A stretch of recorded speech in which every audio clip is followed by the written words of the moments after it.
Listo. Comienzo entonces. Ok. Muchas gracias por el acompañamiento que nos están dando en la presentación de nuestro proyecto, tanto de manera presencial como en línea, ¿no? Han sido muchos meses de trabajo y como verán a lo largo de la jornada, ¿no? Bastante participación que ha sido producto de muchas sesiones de retroalimentación y de discusión. Entonces, que continúa en este foro, ¿no? Entonces esperamos también tener su retroalimentación en ese sentido. Bueno, yo también abordé, mi contribución también gira en torno a el papel que Morena como partido político ha tenido en este escenario, ¿no? De conflictividad y participación política durante el sexenio, ¿no? Y principalmente mis preguntas, ¿no? Giraron en función de, pues, qué papel ha jugado en la configuración del escenario y en la medida de los rumbos, ¿no? O los giros que pudo haber tenido la participación política desde la llegada a la presidencia, ¿no? De el proyecto político de Morena. Específicamente me interesé por el tema de la formación política. La formación política como estrategia de la izquierda, ¿no? Es histórica en el sentido de un componente fundamental para un proyecto de transformación social o incluso revolucionario eh, profundo, ¿no? Entonces, por eso es que sentí que el tema de la formación política tenía que estar presente al estudiar un proyecto de participación política, ¿no? Ahora, Daniel ya nos ha dado un amplio panorama de Morena como este ente, ¿no? de participación política durante el sexenio y pues, como les decía, yo voy a profundizar un poquito más en el caso del Instituto Nacional de Formación Política. Ahora, para hablar sobre el proyecto de formación política que tiene el instituto, ¿no? Primero consideré fundamental caracterizar también de qué estamos hablando cuando hablamos de Morena como organización política, ¿no? Porque eso influye en el proyecto de formación política. Y ahí me encontré que hay dos retos principales, ¿no? Uno, cómo superar al obradorismo como proyecto político y de participación política. ¿Qué queda después de este proyecto que gira en función de una figura carismática, ¿no? Del apoyo a AMLO, ¿no? Cómo superar esa tendencia y concretar un proyecto político más allá de la figura de AMLO. Y el otro reto importante son las tensiones que a las que ya aludía también Daniel al interior del partido, dada su propia naturaleza, ¿no? O sea, de configuración como un conglomerado de tanto movimientos como de organizaciones políticas con sus propias trayectorias de izquierda, ¿no? Hay un terreno contencioso respecto a lo que significa la izquierda, ¿no? O un proyecto de izquierda para cada una de estas organizaciones y grupos. Entonces, esa pluralidad también se convierte en un punto de tensión y un reto a la hora de configurar un proyecto de formación política. Entonces, para definir, ¿no? Y caracterizar al proyecto de formación política, les decía, quise primero caracterizar qué tipo de organización, ante qué tipo de organización política estamos cuando miramos a Morena, ¿no? Y de ahí me he nutrido, ¿no? de colegas que pues ya han hablado de la trayectoria histórica de Morena, y si nos vamos incluso un paso más atrás del Partido de la Revolución Democrática, ¿no? Como esta figura de partido movimiento.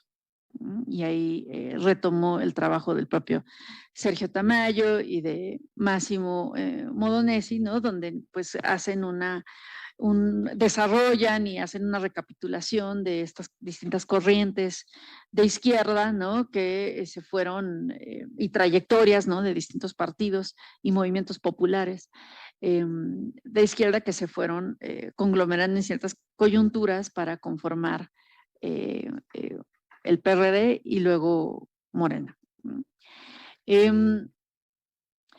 Pero no es tan lineal, o sea, aunque haya una historia, ¿no? Que parecería avanzar de manera lineal, en realidad se trata de tradiciones de lucha en disputa, ¿no? Que han estado en disputa desde hace décadas, ¿no? Y que esas disputas no han terminado simplemente porque en ciertas coyunturas se han podido aliar estas distintas corrientes de izquierda o nociones de izquierda, ¿no?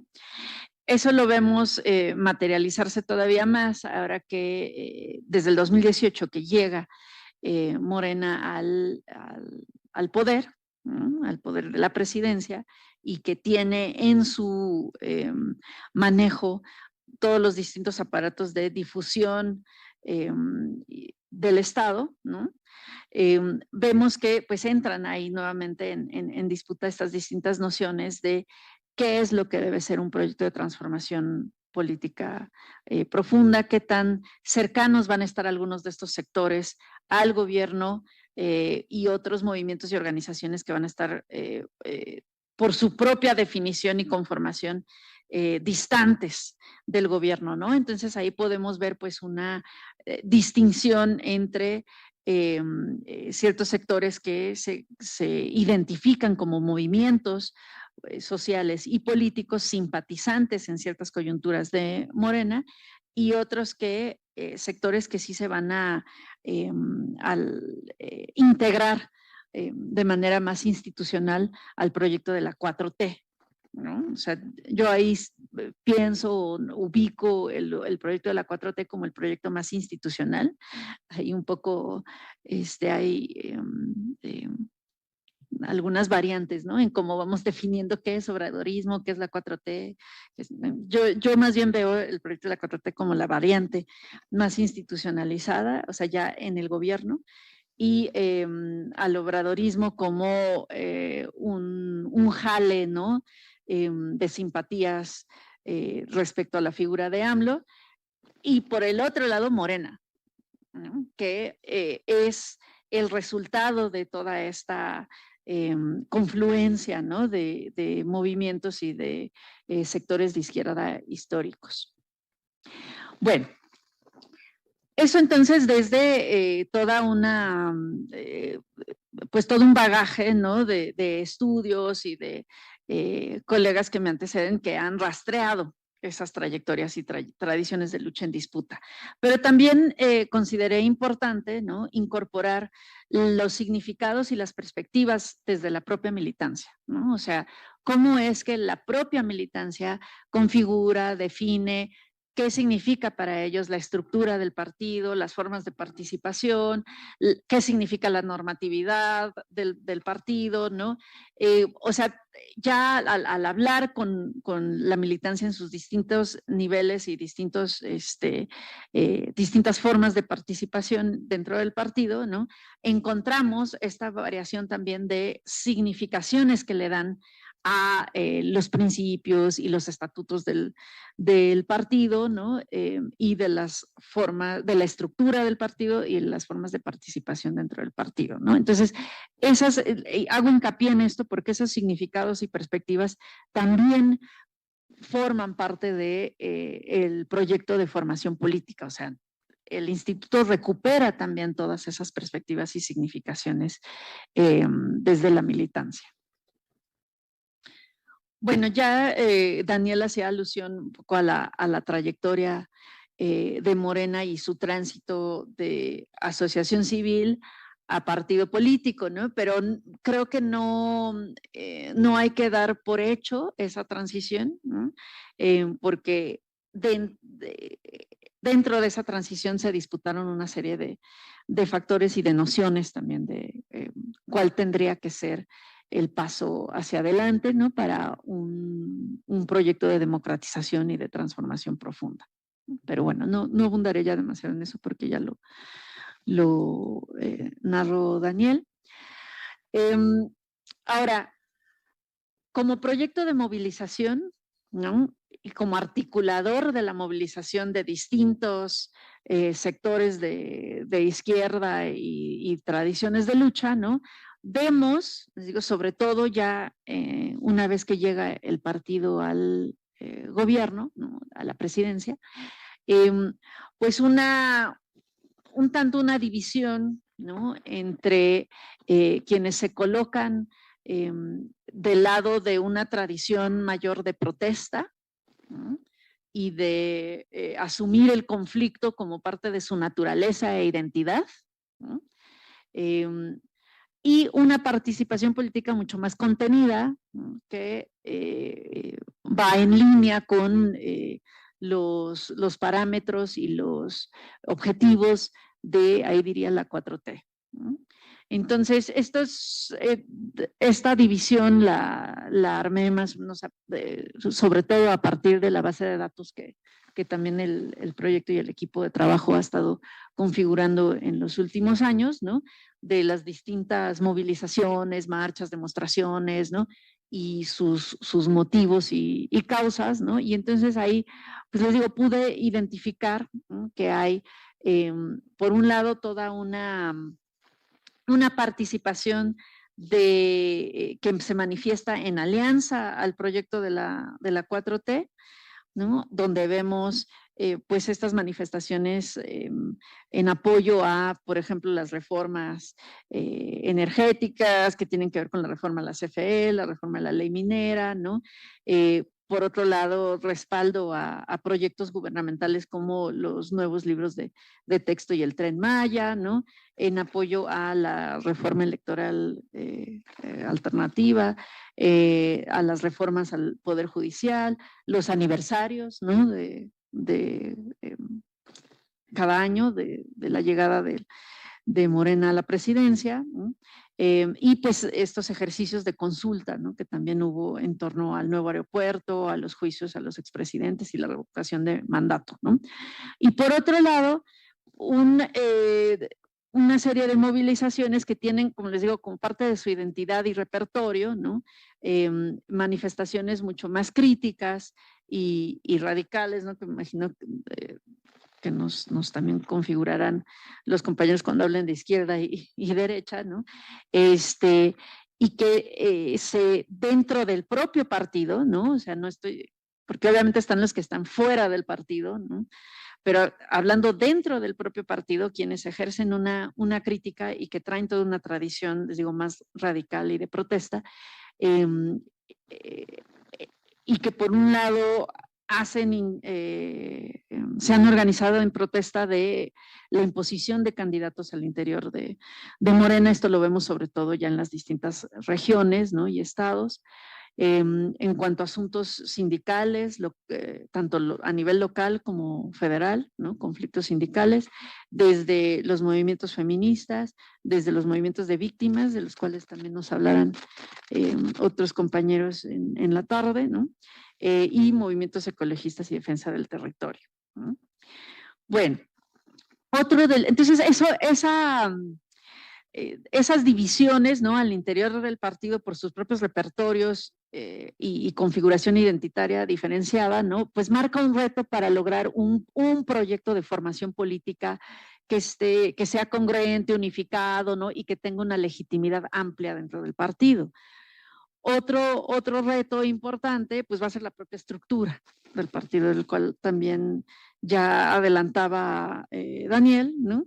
En donde tenemos, por un lado, como la forma en que se organizan, en la que el partido instruye, ¿no? A las bases para que se organicen a través sobre todo de los COTS, ¿no? Los comités de base, también las redes nacionales de círculos de estudio que después van a tener una participación directa en el Instituto Nacional de Formación Política, y por el otro lado la burocracia del partido, ¿no? Que es en lo ejecutivo, ¿no? Quien toma las decisiones, y quien hace uso pues de la organización de bases en coyunturas sobre todo electorales, ¿no? Ya nos hablaba Daniel de que en un principio no se le dio tanta importancia, ¿no? A fortalecer las formas de participación política más allá de las coyunturas electorales, ¿no? Eso ya ha tenido un poco un giro, probablemente también en función de la coyuntura electoral próxima. Bueno, entonces ya llegando a la estructura misma del Instituto Nacional de Formación Política, ¿no? Vemos que pues tiene entre su estructura, vemos reflejada el proyecto de formación, que tiene una ala académica que diseña los contenidos de los talleres y de los cursos de formación. Por otro lado, una coordinación de medios que se encarga de la difusión del proyecto hacia afuera, ¿no? La coordinación de RENACE, o sea, de la Red Nacional de Círculos de Estudio, que recupera esas células, ¿no? de base que fueron fortaleciendo al proyecto de formación política, ¿no? Y la coordinación de formación internacional, que es la que arma conferencias y vinculaciones con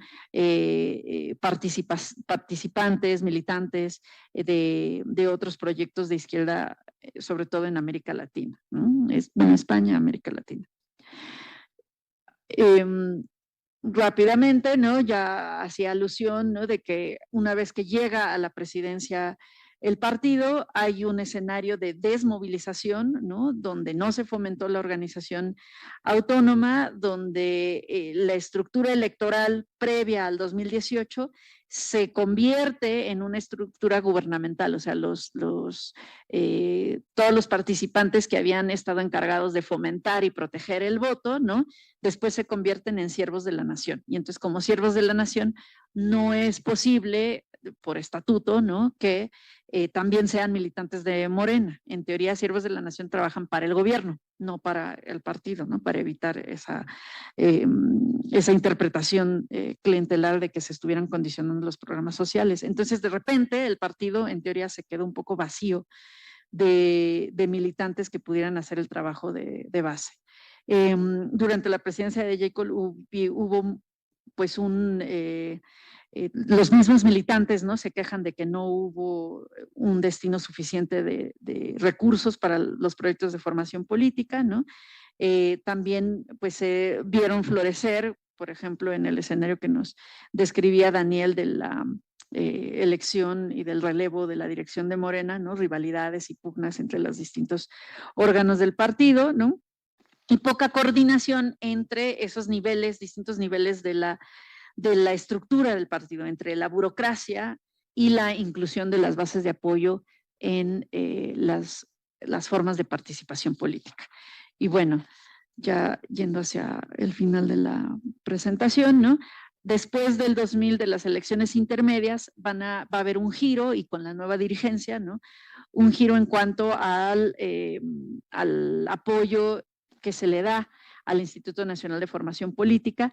Va a haber una reforma importante en los estatutos de Morena, en donde a nivel de estatutos ya se va a incluir al instituto como la entidad oficial que se va a encargar del proyecto de formación política de las militancias, ¿no? Y ya es obligatorio que todo aquel que quiera integrarse a Morena tiene que tomar cursos, talleres obligatorios, ¿no? De formación política y también de especialización para quienes buscan una candidatura, ¿no? Entonces tenemos tanto los talleres base, ¿no? Para todas, que son los de buen gobierno, pero también les decía los que van a estar en función de quienes buscan una candidatura, ¿no? Que tomen cursos de formación municipal, de capacitación electoral, otros talleres, ¿no? Que va a ofrecer Morena también como un servicio a la comunidad, ¿no? Lo plantea así, o sea, no solo para militantes de Morena, sino para quien los guste tomar. Sobre la coyuntura internacional, en particular un énfasis sobre las dinámicas de la economía internacional, sobre las políticas neoliberales internacionales, ¿no? también sobre experiencias regionales de proyectos de resistencia a las políticas neoliberales, ¿no?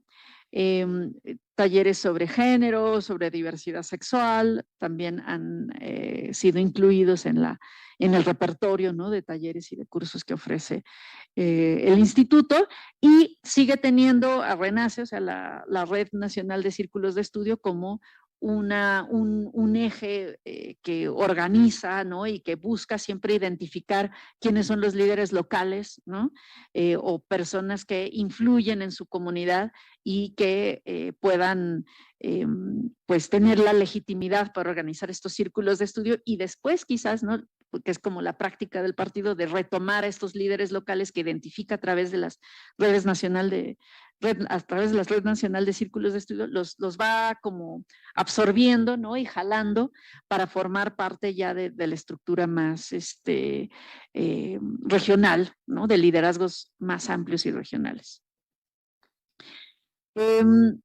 Ahora, seguimos enfrentándonos, ¿no?, al reto de que la formación política está sujeta a los tiempos y prioridades electorales, ¿no? Entonces ahí es donde vemos reproducirse los vicios clientelares y proselitistas de anteaño, ¿no?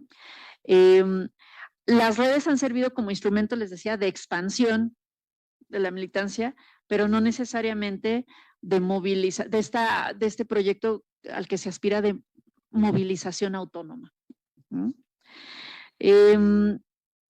Y bueno, la incidencia del instituto dentro del partido, qué tanto el instituto pesa, ¿no?, en la dirigencia del partido, todavía no está claro. Y superar, pues ahora veremos, al obradorismo, ¿no?, qué pasa una vez que AMLO se retira, por lo menos de manera más visible, ¿no? Y bueno, eso, aquí dejo algunas preguntas, ¿no?, y retos que le queda al proyecto de formación política a futuro, que desde sus propios militantes y desde los propios integrantes se plantean, ¿no? O sea, ellos mismos plantean que estos son los retos que tienen enfrente, ¿no?, y que deben considerar a la hora de diseñar los nuevos talleres y las nuevas estrategias de formación política. Pues bueno, hasta ahí lo dejaré. Muchas gracias a Berenice Ortega, colega del Colegio de Estudios Latinoamericanos de la Facultad de Filosofía y Letras.